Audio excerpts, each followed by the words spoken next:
Excellences, Mesdames et Messieurs, chers participants, c'est un honneur et une responsabilité particulière pour moi de modérer cette séance de clôture de la Global Growth Conference 2026, qui intervient à un moment charnière, non seulement pour nos travaux, mais plus largement pour les trajectoires de croissance du continent africain. Après 2 journées d'échanges intenses, une conviction s'impose. L'Afrique ne manque ni d'ambition, ni de ressources, ni d'opportunités. Le véritable défi aujourd'hui est celui de la structuration. Dans un monde marqué par les tensions géopolitiques, la fragmentation économique, la compétition énergétique et la pression climatique, la croissance ne peut plus être pensée uniquement en termes de financement. Elle doit être organisée, sécurisée, industrialisée et portée par une vision collective. La feuille de route de Rabat, adoptée en 2025, avait précisément cette ambition, créer un cadre pour transformer le potentiel africain en capacité d'action. Aujourd'hui, en 2026, le véritable enjeu est désormais clair. Comment passer de la vision à l'exécution? Comment transformer des recommandations en plateformes concrètes de croissance, d'investissement et de souveraineté? C'est l'esprit de cette table ronde officielle de clôture. Je vous propose d'ouvrir notre discussion autour de 5 priorités essentielles. Tout d'abord, repenser les modèles de financement. Ensuite, construire des plateformes productives régionales. Troisièmement, accélérer une transition énergétique juste. Quatrièmement, renforcer la résilience institutionnelle. Et enfin, faire de l'intégration africaine un levier stratégique dans un monde en recomposition. Notre objectif aujourd'hui est simple. Identifier des solutions concrètes, créer des convergences et faire de la feuille de route de Rabat un véritable outil opérationnel d'action. J'ai le plaisir d'accueillir pour cette discussion nos invités de haute marque que je vais annoncer en français et en anglais. His Excellency, Mr. Vince Henderson, Minister of Foreign Affairs of the Commonwealth of Dominica. His Excellency, Mr. Tiemoko Traoré, Minister of Energy and Water of the Republic of Mali. His Excellency, Mr. Laurent Lamotte, former Prime Minister of the Republic of Haiti. His Excellency, Mr. Mohamed Abdullahi Ahmed, Vice Minister of Commerce and Industry of the Federal Republic of Somalia. His Excellency, Mr. Mankeur Ndiaye, former Minister of Foreign Affairs of the Republic of Senegal. His Excellency, Luis Felipe Lopez Tavares, former Minister of Foreign Affairs of the Republic of Cabo Verde, Praia. And Mr. Brahim Fassiferi, the President and founder of Institute Amadeus, who is hosting us today and enabling us to have such intense and productive conversation. Now, to guide our roundtable, I would like to suggest to structure it around common questions that we're going to ask to all our panelists and distinguished guests. And of course, you are free to answer the questions in French or English or Arabic also. And also, we would like this conversation not to be linear.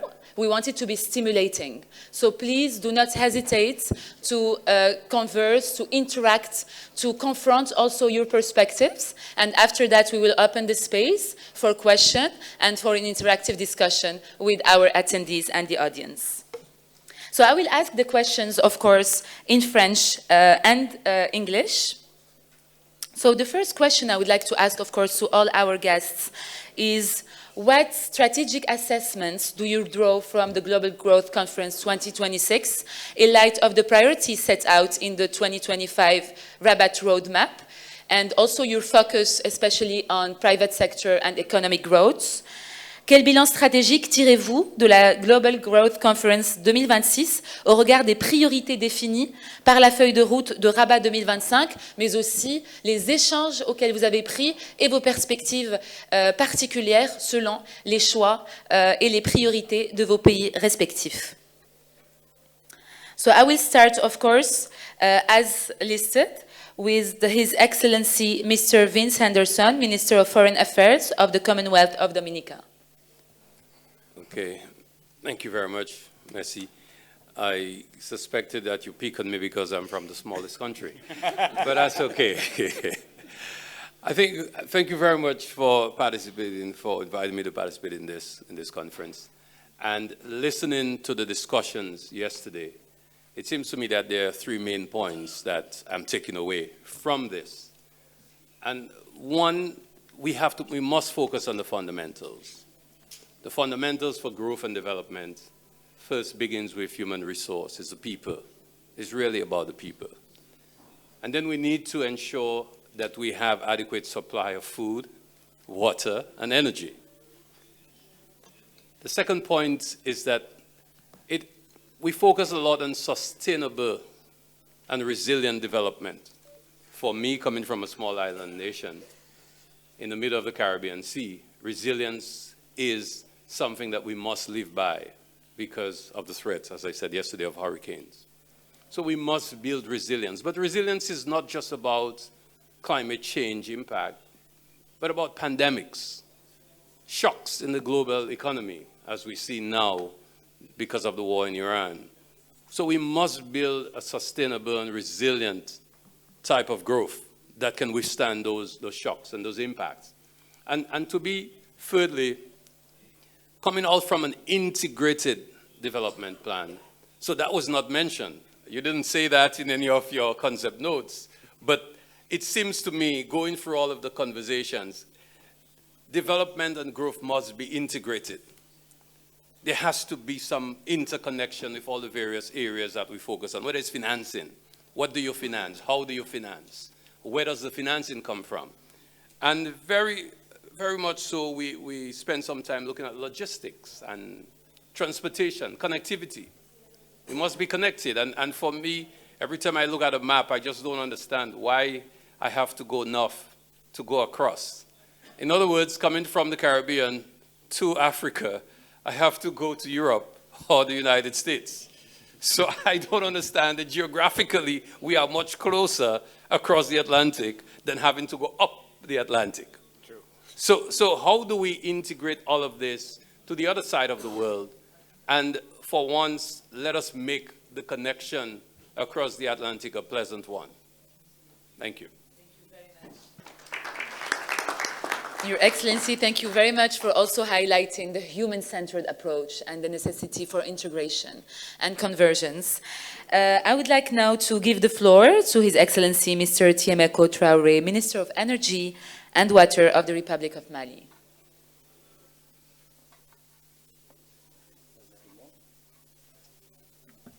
Bonjour tout le monde. Si vous avez été choisi parce que vous êtes le plus petit pays, moi j'ai été choisi en deuxième position parce que je viens juste d'arriver il y a quelques heures. Donc, je pense que on ne peut pas commencer sans saluer l'accueil fraternel des organisateurs qui témoignent à plus d'un titre quand même que le salut de la transition énergétique passe forcément par la coopération sous-régionale. La spécificité que nous avons pu remarquer lors de cette rencontre, c'est les questions de résilience économique et institutionnelle. Les besoins sont de plus en plus énormes. La demande est de plus en plus forte et certaines décisions politiques ont un effet de papillon sur les populations qui ont eu des habitudes de consommation, qui ont bâti leur système sur des modèles dont on n'a pas tous les tenants et les aboutissants, des systèmes qui sont fondés uniquement, par exemple, sur la question des hydrocarbures. Et on voit que s'il y a une petite décision politique qui peut avoir un effet énorme sur le quotidien, parce que dans certaines logiques, on n'a même pas, à la limite, un outil de production de ces hydrocarbures. Donc, on est obligé d'avoir non seulement une population résiliente, mais aussi avoir un système économique, parce que si nous prenons le cas peut-être du Mali, on se retrouve dans une dynamique où tout doit être repensé à tout moment parce que vu la structure géographique même du pays, ça fait que on doit importer de l'hydrocarbure tout le temps pour faire fonctionner nos systèmes énergétiques. Et d'autre part, on n'a pas ce temps parce que tout est urgent et l'industrie doit fonctionner parce qu'il y va de la vitalité économique. Les besoins aussi sont de plus en plus grandissants, surtout sur un continent où nous avons à peu près plus de 400 millions de jeunes. Donc, notre capacité à répondre à ces questions qui sont souvent, qui dépassent nos frontières, qui dépassent souvent nos politiques intérieures, doivent être des sujets que nous devons en même temps répondre localement et régionalement, mais aussi avoir cette capacité de partage d'expérience pour nous permettre quand même, non seulement de ne pas être dans une dynamique de perfusion permanente, mais c'est d'être aussi dans une dynamique de tenir l'économie, parce que si l'économie ne suit pas à ce niveau, si les industries ne suivent pas à ce niveau, on risque d'avoir une autre question qui est encore plus compliquée, qui sont les aspects sociaux. Donc je m'arrête là parce que je viens juste d'arriver quand même. Merci.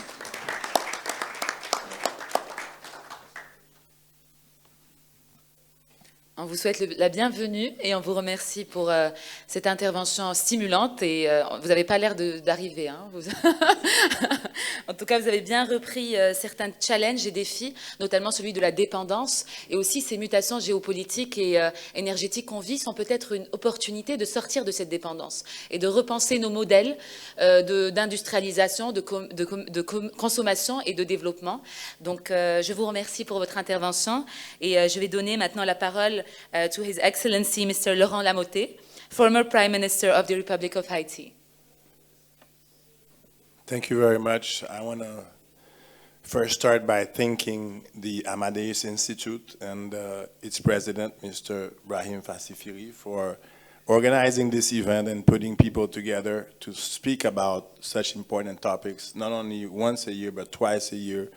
And I commend you for your leadership and for the effort of putting the Caribbean and Africa together. I want to start by saying that I'm Laurent Lamotte. I'm the former Prime Minister of Haiti from 2012 to 2014. And as such, I understand deeply the pains of developing nations, Haiti and Africa.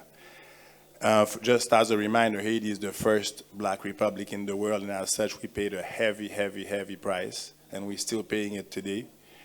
And, you know, we were born out of freedom, a fight for freedom and a fight for dignity. And Africa today is fighting a similar battle. The battle for economic sovereignty, the battle for industrial transformation, and the battle for control over its own future. And this is why this conversation today is so important.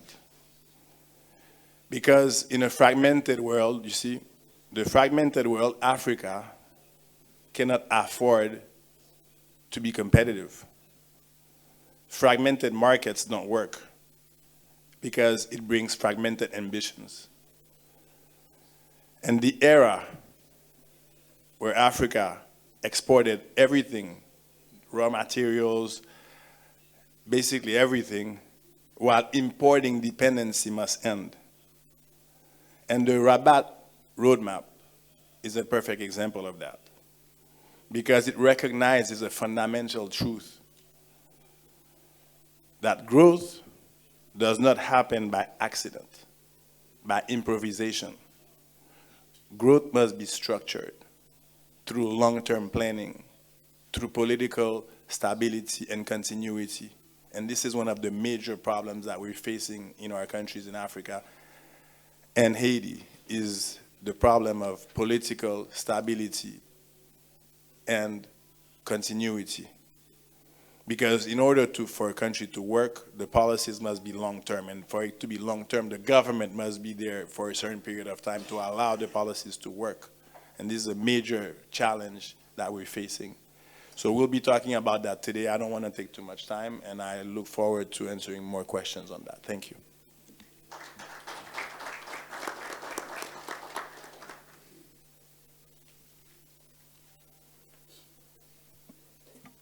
Thank you, Your Excellency, also for highlighting this dimension of dignity and this common aspiration that both people and also political leaders are now confirming on the global stage. And I also believe that this global disorder might be also an opportunity to reassert that and to structure it. And there is no other way to do it than dignity. So I'm so happy that you have focused on that. And I would like also to give the floor, of course, to His Excellency Mr. Mohammed Abdullahi Ahmed, Vice Minister of Commerce and Industry of the Federal Republic of Somalia.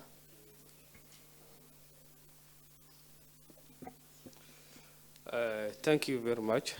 Good morning, everyone. The transition from 2025 to 26 has brought a sharp reality check, while the 2025 roadmap established the philosophical foundation is innovative finance, just energy transition, human capital. GGC 2026 reveals three pillars. Listen, number one, reality on external foreign demand, capital leverage African infrastructure, response to Sudan domestic monetary shocks in Western and Asian markets, to supply chain are liabilities in active trade, welfare growth must be defensively insulated.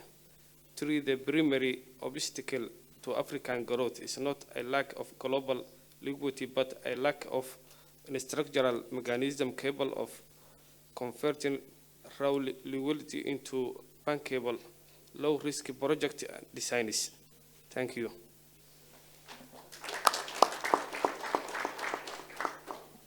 Thank you, Your Excellency.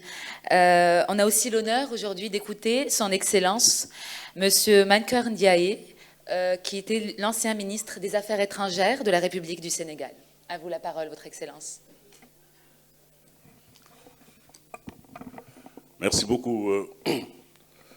Madame, la question, j'ai bien compris, c'est quel bilan on tire de la Global Growth Conference de 2025 par rapport aux délibérations que nous avons eues depuis hier. C'est bien ça la question. Alors, je n'étais pas à Rabat l'année dernière, mais j'ai essayé de parcourir la feuille de route de Rabat, adoptée l'année dernière, et de la comparer au débat que nous avons eu depuis hier. Et j'ai relevé qu'il y avait, en termes de bilan par rapport à la conférence de cette année, quelques points au nombre de 7 que je vais survoler très rapidement, sans entrer dans les détails. Je pourrais vous remettre après mon texte, Brahim, si vous le souhaitez. D'ailleurs, c'est Brahim qui m'a envoyé hier très tard, vers 1h du matin ou 2h du matin, la feuille de route de Rabat. Alors, pour moi, le bilan semble contrasté. J'ai noté quelques avancées sur le plan stratégique et sur le plan diplomatique. Mais en même temps, constater une mise en œuvre inégale sur le terrain économique et institutionnel. Alors, j'ai constaté aussi qu'il y a, premièrement, une consolidation du narratif stratégique africain depuis l'année dernière. Et le premier acquis de la Global Growth Conference 2026 est politique et intellectuel. Politique et intellectuel. Parce que la conférence, de mon point de vue, a contribué à installer plusieurs idées qui sont devenues aujourd'hui centrales. D'abord, l'Afrique comme acteur géoéconomique. Nous sommes tous d'accord que l'Afrique doit devenir un acteur géoéconomique. Ensuite, que l'Atlantique africain doit être un espace stratégique, pas seulement un espace d'exportation, mais stratégique. Troisièmement, nous sommes tous d'accord et convaincus que la souveraineté économique de l'Afrique doit être une priorité absolue. Quatrièmement, nous sommes tous convaincus que l'intégration africaine est un impératif. Et cinquièmement, nous sommes tous convenus qu'il faut une véritable réforme de la gouvernance mondiale. Donc ça, c'est le narratif qui est consolidé depuis 2025. Ensuite, il y a quelques progrès sur l'agenda atlantique africain. Parce que l'un des thèmes majeurs de la feuille de route concernait la structuration de l'espace atlantique africain. N'est-ce pas, Brahim? Je parle sous ton contrôle. En 2026, plusieurs dynamiques semblent s'accélérer. Il y a un intérêt accru pour les corridors logistiques atlantiques, qu'il y a une nécessité de renforcer la coopération maritime, qu'on a vu émerger également de nouveaux projets énergétiques et portuaires, et qu'il y a une montée remarquable des discussions sur les chaînes de valeur régionales. Et qu'il y a depuis lors aussi une sorte de rapprochement entre l'Afrique, les Amériques, les Caraïbes et l'Europe. Et je me félicite de la présence de nos frères et sœurs venus des Caraïbes. Donc l'idée d'un Atlantique Africa devient progressivement une réalité géopolitique plus visible. Troisième point, l'intégration économique progresse, mais lentement. Lentement, j'allais même dire très lentement. La GGC 2025 appelait, en relisant le document ce matin, appelait à accélérer la ZLECAf. Mais la ZLECAf n'a pas tellement véritablement bougé depuis l'année dernière. Ensuite, la feuille de route appelait également à accélérer l'industrialisation de l'Afrique. Très peu de progrès ont été réalisés dans ce domaine. Et la feuille de route aussi appelait à la transformation locale et au développement des infrastructures régionales. Très peu de choses ont bougé de ce point de vue également. Et en 2026 donc, les progrès demeurent partiels. Nous constatons tous que les barrières non tarifaires persistent aujourd'hui, que les coûts logistiques restent encore élevés, que les financements d'infrastructures restent insuffisants et que les chaînes de valeur régionales avancent très lentement. Donc, l'écart demeure important entre les ambitions politiques et les capacités d'action. Il y a la question du financement, je pourrais y revenir parce qu'il y a, je crois, un point concernant le financement. Et je terminerai par les défis sécuritaires, qui restent un facteur de vulnérabilité, parce qu'on a suffisamment discuté des défis sécuritaires dans l'espace atlantique. Et quand je parle de l'espace atlantique, j'inclus les pays du Sahel, parce que je me réfère toujours à l'initiative de Sa Majesté, visant à permettre aux pays enclavés de pouvoir accéder à l'Atlantique. Donc, pour moi, l'espace atlantique africain inclut les pays du Sahel, et je pense à mon frère Traoré du Mali, un pays que j'aime beaucoup parce que j'ai été ambassadeur au Mali pendant 2 ans, de 2010 à 2012, jusqu'au coup d'État contre le président ATT. J'étais ambassadeur du Sénégal au Mali. Et l'histoire retiendra que le président ATT est venu se réfugier dans ma résidence au moment où les militaires le recherchaient. Je l'ai gardé pendant quelques jours avant de l'exfiltrer vers Dakar où il est resté pendant 5 ans. Donc le Mali, c'est ma deuxième patrie. Je le dis en passant. Donc je considère que les défis sécuritaires sont importants. Parce que la feuille de route liée croissance, stabilité et sécurité sont dialectiquement interreliés. Et on constate qu'il y a plusieurs fragilités depuis lors qui persistent. L'instabilité au Sahel.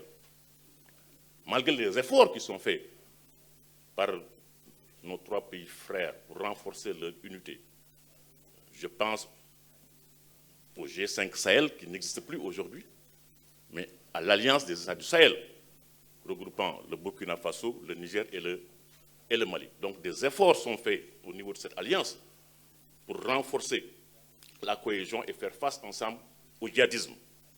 Mais l'instabilité demeure.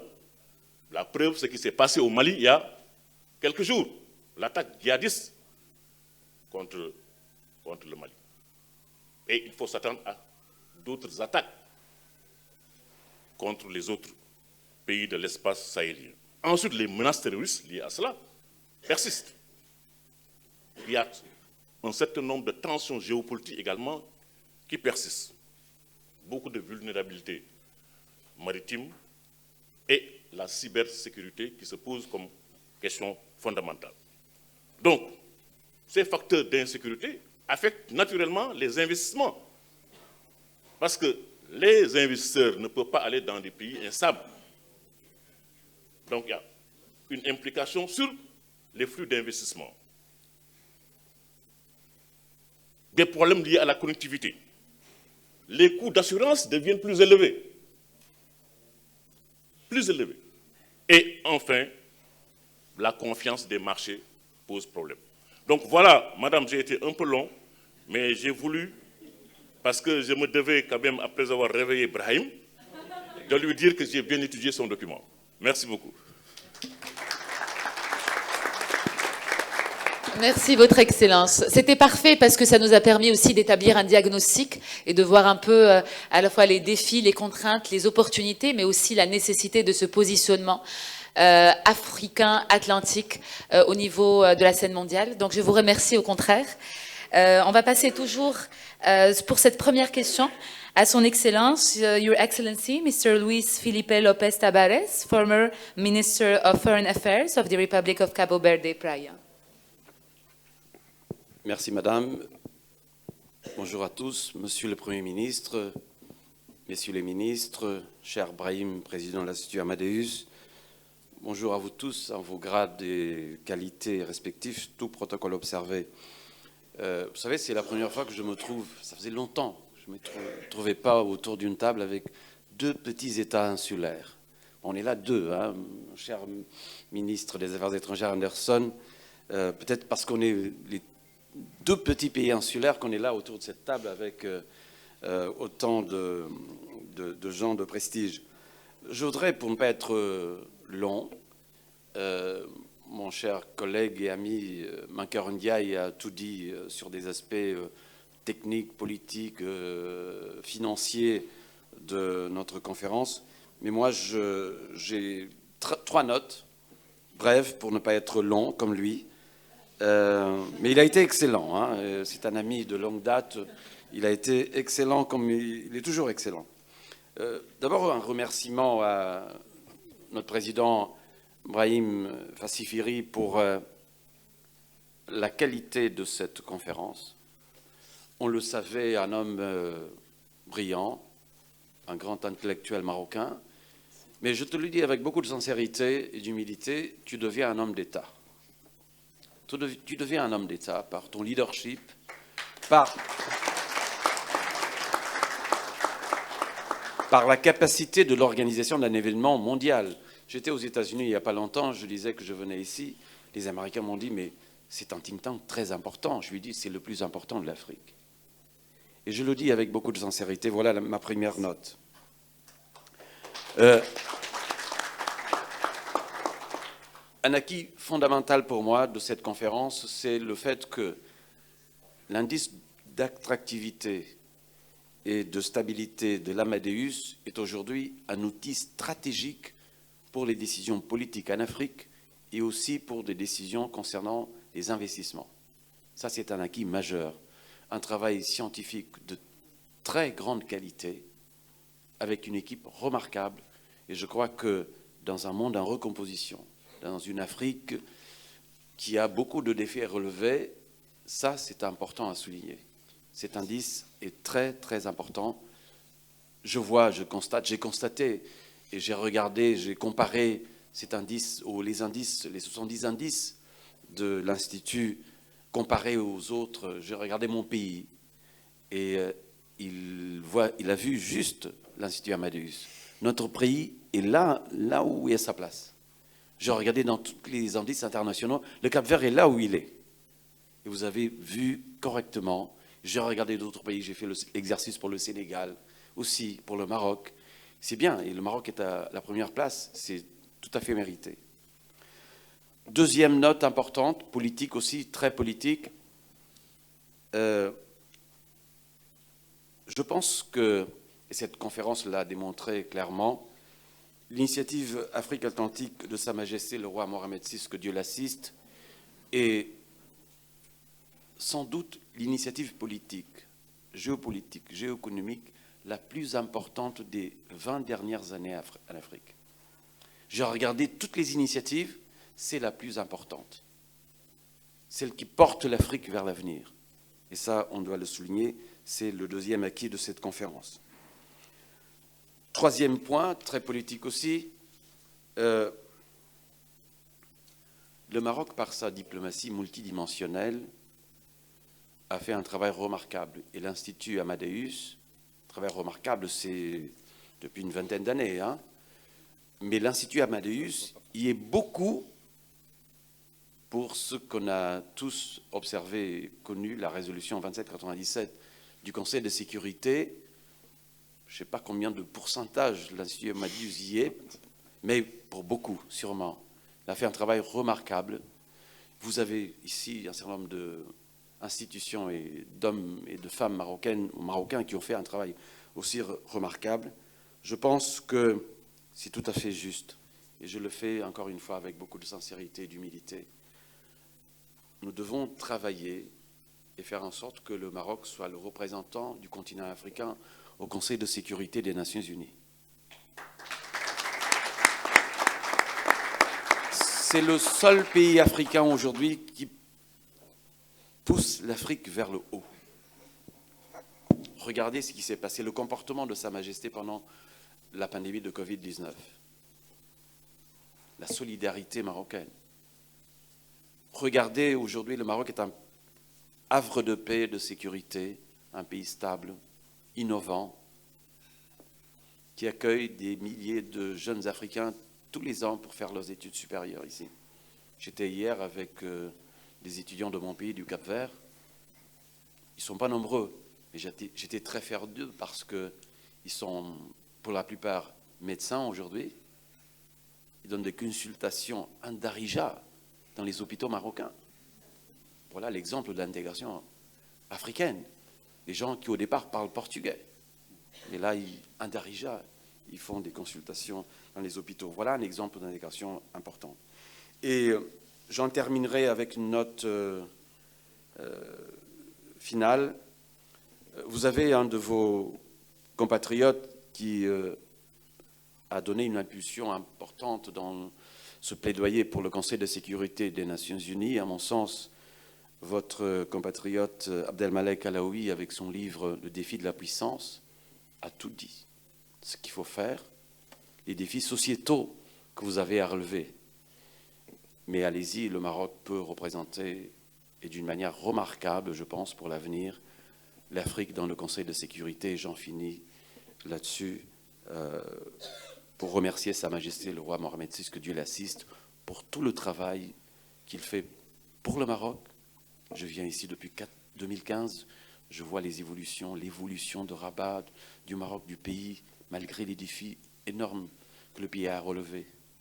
Mais c'est un homme dont la droiture et la volonté de moderniser l'Afrique est immense. Et bravo au Maroc.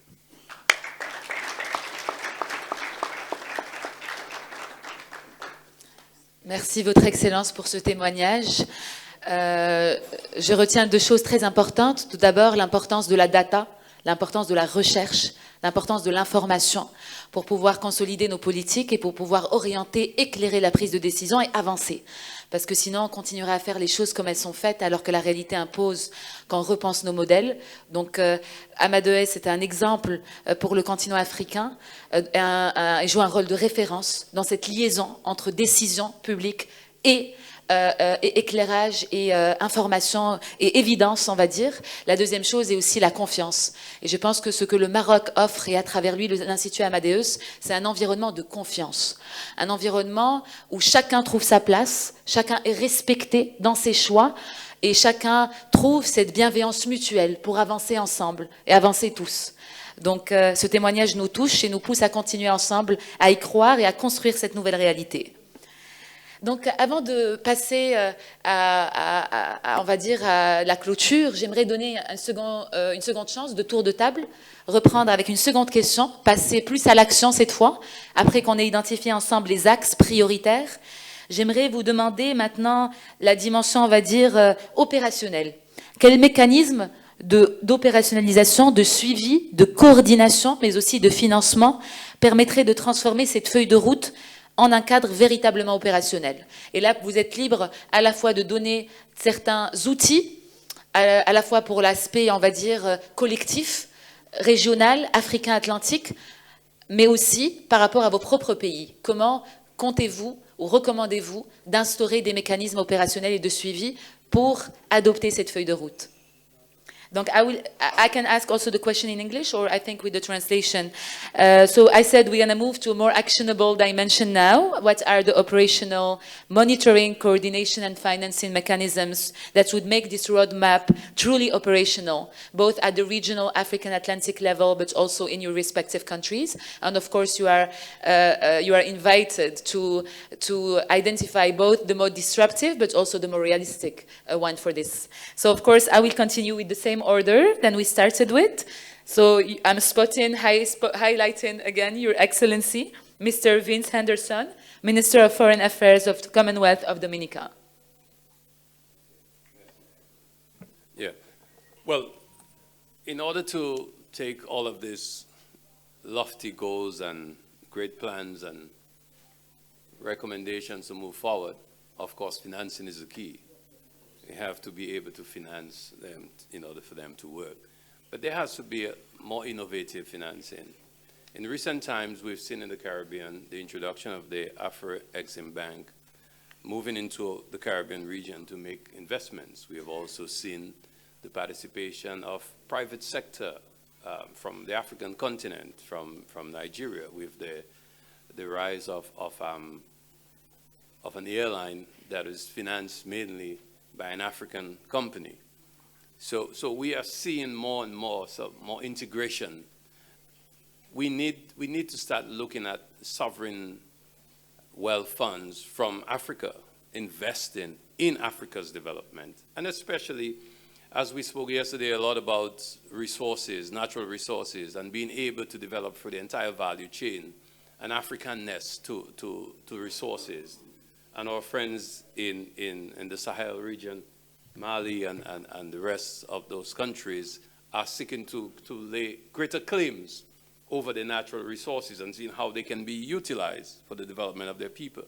So I believe, especially the resource-rich countries in Africa, need to own their resources, moving from resource nationalism to strategic partnerships to ensure that we can see the full benefits of those resources and to utilize those funds to invest heavily in infrastructure, in human resource development, and to look across the Atlantic to see how we can invest. Because I would be happier to see investment coming from Africa rather than from those colonial powers that have always manipulated us. I think this is a time in this renaissance that we need to focus heavily on African investment in our countries. That being said, of course, a lot of these initiatives, especially in the Caribbean region, would require a special type of financing. Blended financing may not be a typical high return type of investment. But when you look at the overall impact, I think it is something that is worth doing. So the key really is to how do we ensure that we can use our resources to mobilize the type of financing that is necessary to push forward our development. And basically, this is just merely me saying an invitation to our African brothers and sisters that we need to look across the Atlantic and look at opportunities for investment so that we can partner with you and move forward together. Thank you. Thank you very much. Indeed, I think it's all about investments and sovereignty in investments and owning the resources and the financial tools. Thank you very much, Your Excellency. We are sorry you have been disturbed a little bit during your speech. It's only because we have one of our guests, His Excellency Mr. Mohammed Abdullahi Ahmed, Vice Minister of Commerce and Industry, who needs to leave to go to the airport. So, of course, we will give you the floor and the opportunity to answer the question before you leave.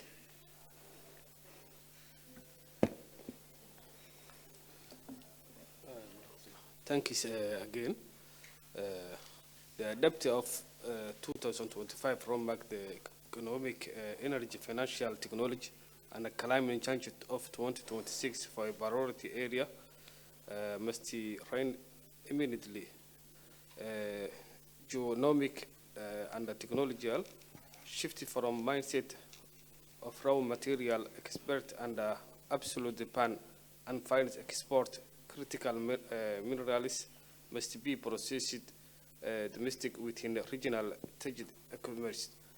Energy and climate moving away from vulnerable massive national guards, priority must shift to across the board military localized green product and sharing regional storage facilities and financial development and find regulatory structure across regional stock exchange to pool Africa pension funds, sovereignty wealth resource and the diaspora capital into realized in structure. Climate shifting green financial priority from pure merchant hard adapt logistics, cardinal atomic water management and climate industry, agricultural habits and service. Thank you very much.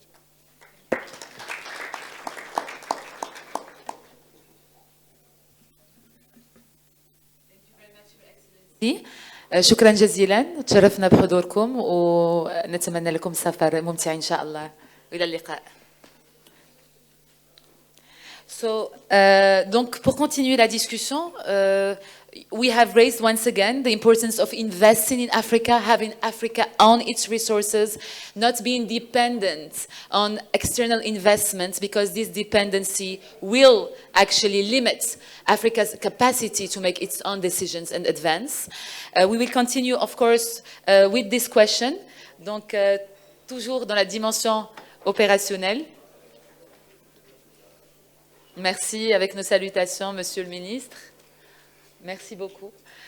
Donc, je me tourne vers vous, Votre Excellence, Monsieur Tiemoko Traoré, ministre de l'Énergie et de l'Eau de la République de Mali, pour aussi vous nous donner vos recommandations opérationnelles. Comment réussir ce défi de l'Afrique? Merci. À la suite de son Excellence, Monsieur Lopez, par rapport à Brahim, pour moi c'était le contraire, parce que je me suis permis de demander son numéro à l'ambassadeur du Mali au Maroc pour m'excuser parce que je ne pouvais pas venir. Je pense que j'ai fait une erreur, il ne fallait pas communiquer avec lui. Parce qu'à la fin, j'étais pressé d'être là. Donc, je voulais avoir des excuses, mais j'étais le premier à être dans l'avion encore pour être là. Donc, à plus d'un titre, c'est que quand on parle généralement de politique publique, que ce soit dans le domaine énergétique ou ailleurs, le meilleur élément, c'est l'appropriation. Chacun peut-être à son niveau, nous avons des systèmes au niveau local qui essayent au quotidien d'assurer la mise en œuvre de nos politiques que nous définissons, nos stratégies que nous essayons de définir. Mais comme nous avons maintenant l'obligation d'avoir une vision sous-régionale des questions, une vision plus globale des questions, ici est qu'on facilite cette appropriation de tout ce que nous prenons comme engagement, comme recommandation, que ce ne soit pas des axes de plus, mais que ce soit des axes qui accompagnent ou qui nivellent le niveau national pour que, à la prochaine rencontre, parce que cette fois-ci, je suis pressé de venir, d'accord, et qu'on puisse faire un véritable bilan. Ce qui peut être questionné à ce niveau aussi, c'est le système de fonctionnement, parce qu'on en a parlé, et les mots qui reviennent généralement, c'est le transfert de technologie, le transfert de compétences, c'est le contenu local, local content. Ce sont des concepts dont nous ne pouvons plus nous soustraire. Donc, dans cette dynamique, nous devons avoir des politiques claires en la matière et avoir des contrats qui sont aussi équilibrés et transparents. Et de plus en plus, on peut peut-être aussi revoir carrément le mécanisme, la solidité même des mécanismes de financement quand on parle de transition énergétique. Parce que si ces questions ne sont pas posées au niveau local, j'aurais bien voulu l'avoir de façon pyramidale, c'est au niveau local, qu'on puisse bien poser ces questions et les remonter au niveau sous-régional et avoir des instruments qui ont les mêmes résonances dans tous les pays. Parce que qu'est-ce qui se passe? C'est plus facile d'aller parler de la transition énergétique en ayant des contrats avec des modèles de financement d'un pays à un autre, si à partir du moment que nous, qui sommes garants des politiques publiques, ne sommes pas capables, à un moment donné, de faire un diagnostic. Parce que c'est sûr que ce travail, on peut le laisser à M. Diaye, qui va le faire de façon très granulaire. Donc, ces axes doivent nous permettre quand même d'aller sur les questions de souveraineté. Ces questions reviennent en termes de souveraineté parce que la souveraineté ne doit pas être pensée seulement à la négation d'un système où on refoule carrément une façon de faire. C'est avoir cette capacité autonome de fonctionner, quelles que soient les situations. Donc, et chacun d'entre nous, à un moment donné, nous avons eu une expérience qui peut peut-être à des échelles différentes, peut-être interprétée. Mais nous devons aller vite. Parce que ce que nous ne devons pas aussi oublier, la population est jeune. Et on a parlé de cybercriminalité. À un moment, je ne me retrouve plus peut-être au niveau de la table par rapport à ça. Mais entre l'observation et l'imitation, le pas est minime. Donc, nos populations veulent avoir de l'énergie tout de suite. Nos populations veulent aussi répondre très rapidement à des questions qui sont brûlantes. Donc, à ce niveau, la coopération est fondamentale pour que nous puissions quand même maintenir cet espoir, ce développement toujours, pour qu'on puisse être attractif au niveau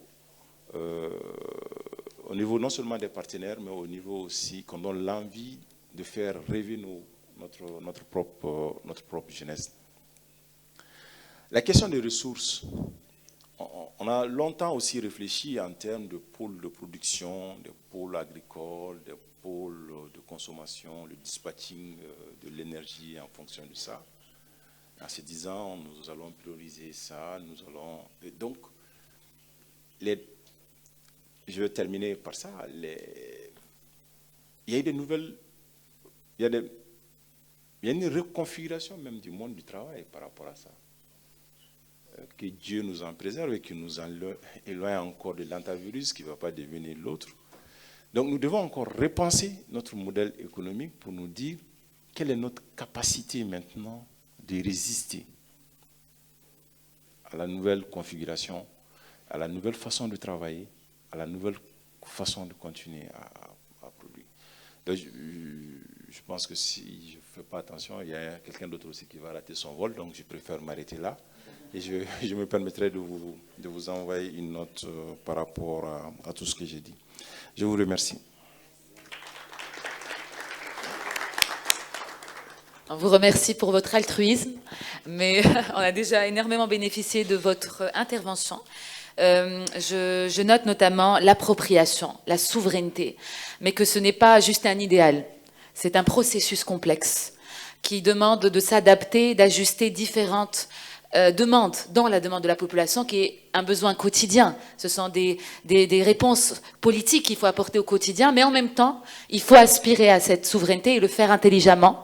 Et c'est pour ça que les alliances peuvent soutenir, parce que même quand on a du courage politique, mais qu'on n'a pas les alliances pour le consolider et les structures pour l'ancrer, la durabilité de ce changement n'est pas assurée. Donc je vous remercie pour votre sagesse et pour ces recommandations-là. Et surtout aussi, on note pour Amadeus cette recommandation magnifique que vous avez donnée, qui est en fait de niveler la feuille de route pour chaque pays. C'est-à-dire comment l'ajuster pour chaque pays et ensuite, une année plus tard, voir comment chaque pays l'a adopté. Je trouve que c'est un excellent mécanisme de gouvernance, donc on notera. Maintenant, on continue toujours. I will give the floor to His Excellency, Mr. Laurent Lamotte, also to give us his actionable recommendations. Thank you very much. So, how to turn the Rabat roadmap into real execution? That's the challenge that we're facing today. So some ideas, some concepts that we all could consider is first of all, understanding that Africa does not suffer from lack of ideas. We don't suffer from lack of ideas. What we suffer from is the weak execution strategy. There is a real problem of execution and coordination of the execution. So how to solve that issue? I think the biggest challenge is how to create a mechanism on a continental basis. So one of the ideas that could be adopted is sort of a national or continental delivery unit to take in all the ideas and create an execution strategy, and then build it in coordination with local delivery units from within governments. And the difference is, you take the ideas, you take the roadmap, and then you do what a private sector business does. You create KPIs. And then those KPIs are now launched into the local delivery units. And then now this is also matched with the growth sectors and strategies at a country level. So this gives visibility as to the idea, the concept, to the execution. Now, is this a challenge? Yes, it is, but I think through digitization, it's possible. Now, the second topic and idea, to pass from concept to execution is mobilization of revenues, because that's also a major challenge for our countries. Is the low taxation, lack of investment in digital infrastructure, but yet you see that both in Africa and the Caribbean, mobile networks are exploding. People are using AI like never before. The average usage of AI has gone from like 5% to over 80% now. Everybody uses ChatGPT, everybody uses Claude, everybody is on the internet. So why not use that to mobilize revenues through a digital taxation strategy now that will finance the growth of the Rabat roadmap that we're talking about? Because without financing, without permanent financing, we'll always stay at the level of ideas and words. the money, the financing will bring the real dividend. Now, the benefit here is, a lot of issues have to do with porous borders, trucks passing, contraband, lack of controls, etc. Well, the technology today, you can have digital borders, like what the UAE is doing right now. They have a very strong program of systems of digital borders that, that we could adopt and we could work with, is to have, digital taxation and mobile money transaction at a very micro level, very nano level, I would say, that can help finance growth. So those are ideas. Now, once you have this, you need to have also an integrated economic corridor. So you need to have integrated ports. You need to have integrated systems, airports, so that all these ideas, can materialize into one strategy through digital in order to bring growth. Less bureaucracy. And this is why governments need to understand, is like bureaucracy is a threat to growth and development, is a threat to, the Rabat roadmap, is because it's so difficult sometimes, just to operationalize a business or to operationalize an idea because of bureaucracy, that it brings us down from, the impulse of development. So these are the three, recommendations myself that I would give how to operationalize this roadmap. And I will stop at that. Thank you so much.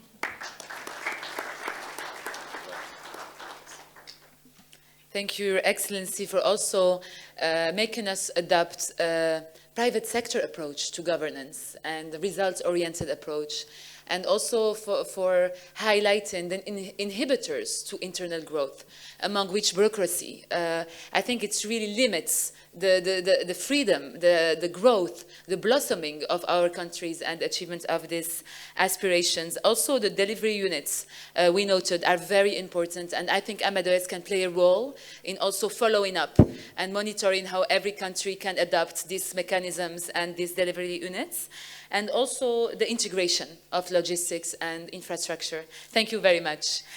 Je vais donner maintenant la parole à son Excellence, Monsieur Mankeur Ndiaye, yes, pour nous donner, je le suis sûr, des recommandations très importantes. Allez-y, Monsieur le ministre. Merci beaucoup. Merci beaucoup, Madame. J'emprunterai au ministre Traoré du Mali le mot appropriation. Je pense que c'est extrêmement important, l'appropriation de la feuille de route par les États, extrêmement important, par aussi les institutions, sur les institutions régionales. Parce qu'on parle beaucoup d'intégration régionale, la ZLECAf, et c'est pourquoi j'aurais proposé à Brahim, la prochaine fois, d'inviter pratiquement toutes les institutions régionales ou les communautés économiques régionales africaines. Parce que c'est elles, dans le cadre du programme d'intégration, qui devraient prendre en charge toutes les idées qui ont été émises depuis 2025. Ensuite, les banques régionales, je pense, et le secteur privé. Parce que tout ce qu'on a dit là, ce n'est pas seulement les États, mais c'est également le secteur privé africain. Et je vais emprunter également au Premier ministre Lamotte le concept de mécanisme opérationnel. Il faut un mécanisme opérationnel, un mécanisme institutionnel permanent de pilotage. Ça, c'est le premier point. Le deuxième point, Brahim, il faudrait, je pense, mettre en place un portefeuille de projets prioritaires. Et pour chaque projet, élaborer un calendrier de mise en œuvre et également un chef de file. Il faut un chef de file pour chaque projet. Il faut également un schéma de financement. On n'a pas beaucoup parlé du financement, mais tout ce qu'on a dit dépend du financement. Vous pouvez avoir tous les projets que vous voulez, mais qui va les financer? Ça, c'est la grande question. Et ensuite, je pense qu'il faut avoir aussi des indicateurs de performance, des indicateurs précis de performance. Et la troisième question, c'est la question du financement, qui doit être structuré. Financement par les banques multilatérales. Quelles banques? À commencer par les banques africaines. Je pense en particulier à la BAD, qui est notre banque. Je pense à Afreximbank. Financement aussi, de mon point de vue, par les fonds souverains. Parce qu'il y a beaucoup de fonds souverains. Et surtout, les fonds souverains du Golfe.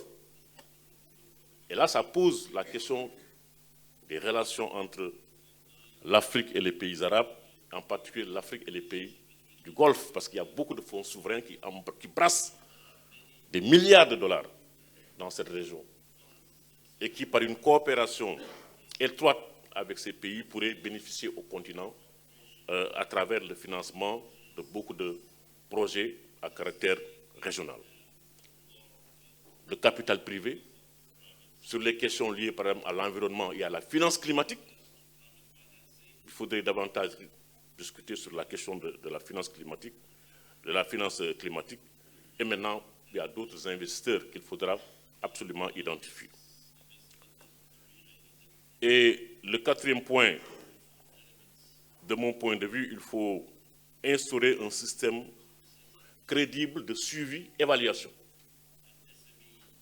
Nous avons parlé du bilan de la feuille de route 2025, mais si on doit faire un bilan, il faut une évaluation. Il faut également un suivi. Et cela veut dire quoi? Cela veut dire, pour faire un suivi, pour des dossiers de cette nature, il faut un tableau de bord régional qui pourrait régulièrement mesurer les progrès engrangés sur différents domaines. Par exemple, quel progrès dans le domaine de l'intégration commerciale? On a la ZLECAf qui est en vigueur depuis quelques années, mais depuis qu'elle est entrée en vigueur, la ZLECAf, quel progrès l'Afrique a engagé dans le domaine de l'intégration commerciale, de la levée des barrières tarifaires et non tarifaires, la question de la libre circulation, qui pose de très sérieux problèmes, avec toutes les tracasseries administratives que nous constatons si vous voulez aller du Togo, je ne sais pas, au Bénin ou du Nigeria à un pays frontalier, membre de la CEDEAO, tout le monde connaît ces tractations, des tracasseries administratives qui bloquent non seulement la libre circulation, mais les flux commerciaux. Ensuite, un tableau de bord sur l'intégration dans le domaine de l'énergie. Il y a beaucoup de projets qui sont en cours dans l'espace CEDEAO que je connais le plus. Quel progrès! Et je pense qu'il faut éviter la multiplication des initiatives concurrentes et privilégier les plateformes régionales intégrées. Il y a beaucoup de duplications au niveau des institutions régionales. Beaucoup de duplications. Ensuite, il faut rationaliser les communautés économiques régionales africaines. Ouais, vous avez un pays qui peut être membre de 2 ou 3 communautés économiques régionales, qui prend des engagements ici, qui prend des engagements là et qui est incapable de les mettre en œuvre. Et là, c'est un vieux débat qui se pose au sein de l'Union africaine. Comment rationaliser les communautés économiques régionales? Même si l'Union africaine en a retenu 8, mais il y a une quinzaine qui s'activent et qui ne font pas grand-chose. Donc voilà, Brahim, de mon point de vue, les actions à mener ou les initiatives à mettre en œuvre pour rendre la feuille de route de Rabat plus vivante et plus opérationnelle. Merci. Merci, Votre Excellence, pour ces points très, très importants, ces recommandations opérationnelles. et pour le fait que vous insistiez sur la dimension de capitalisation sur ce qui existe, de rationalisation, d'appropriation, et que vous ayez mentionné des mécanismes opérationnels, mais aussi des exemples à la fois d'institutions pour investir, mais aussi d'opportunités aujourd'hui avec ce qui se passe dans le Moyen-Orient et dans le Golfe. Les investissements sont en train de se tourner vers l'extérieur du Golfe, et ça serait une opportunité pour les pays africains à saisir, mais bien sûr en établissant l'environnement économique et politique nécessaire pour attirer et surtout retenir ces opportunités et en faire bénéficier les populations, parce que c'est celui-ci l'objectif ultime. Je donnerai la parole maintenant à son Excellence, Monsieur Luis Felipe Lopez Tabares, former Minister of Foreign Affairs of the Republic of Cabo Verde, Praia, to also give us his operational recommendations before giving the floor to the President for his closing remarks. Je vais être très bref, encore une fois. Mon ami, je parle toujours après mon ami Ndiaye qui parle bien et très bien, excellent, mais long. Mais il était toujours excellent, techniquement impeccable, vraiment bravo. Moi, je parle toujours des dimensions politiques, parce que, vous savez, le monde fonctionne avec des décisions politiques. Hein. On peut dire tout ce qu'on veut, s'il n'y a pas de décision politique, ça ne marche pas. Donc, moi, j'ai retenu le mot appropriation du ministre Traoré, excellent, c'est très important. Je pense que l'Institut Amadeus doit continuer de faire ce qu'il fait très bien déjà. Les mécanismes existent au niveau politique. L'État marocain a organisé il y a un an, nous avons organisé, nous, au Cap-Vert, une réunion des ministres des Affaires étrangères de l'initiative Afrique-Atlantique de Sa Majesté le roi Mohamed VI, que Dieu l'assiste, au Cap-Vert à la demande du Maroc. Donc, il y a une adhésion politique forte. Donc, la volonté politique est là. Il faut continuer de travailler avec les 24 pays de l'Atlantique. Ça, c'est très important, un premier volet.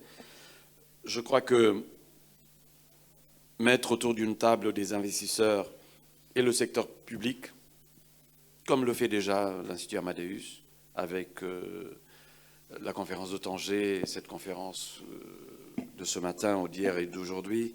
Je crois qu'il faut continuer. Vous savez, il faut avoir la patience des Chinois et aller de l'avant. Quand vous négociez avec un Chinois, moi j'ai négocié à plusieurs reprises des projets avec mon cher ami Wang Yi, ministre des Affaires étrangères de la Chine, et je lui disais, mais monsieur le ministre, moi je veux mettre ça en place sur 5 ans, 10 ans, 15 ans. Il m'a dit, on a le temps, tu sais, dans 50 ans, ça va être comme ça, dans 100 ans, ça va être comme ça. Il pense à longue échéance. Je ne veux pas qu'on pense à longue échéance parce qu'on est pressé, on a des problèmes à régler au niveau de nos populations. Mais je pense qu'il faut persister. Le mot, c'est persister dans ce que l'Institut Amadeus fait déjà. Je pense que la proposition que j'ai faite tout à l'heure, je pense que l'Institut Amadeus sait comment faire pour créer un groupe de contact informel, pour faire le plaidoyer à ce que la candidature du Maroc et son élection au Conseil de sécurité soit une réalité, parce que ça va aider beaucoup à la mise en place opérationnelle de l'initiative Afrique-Atlantique. Et le Maroc a une diplomatie multidimensionnelle, conduite d'une manière, à mon sens, remarquable par son Excellence le ministre Nasser Bourita, un grand ministre des Affaires étrangères, excellent ministre des Affaires étrangères. Et si on arrive à créer un environnement politique favorable, avec des décisions fortes, je n'ai pas de doute que cette initiative Afrique-Atlantique, parce qu'elle est très importante, c'est 24 pays, c'est la moitié de l'Afrique. C'est très important comme locomotive, comme moteur de développement. Et si, pour en finir avec le mot de mon ami Traoré, si le mot appropriation devient une réalité pour nous tous, je crois qu'il y a de bonnes raisons pour qu'on soit vraiment optimiste sur l'avenir et ce que peut devenir ce grand projet porté par Sa Majesté le roi Mohamed VI, que Dieu l'assiste. Merci.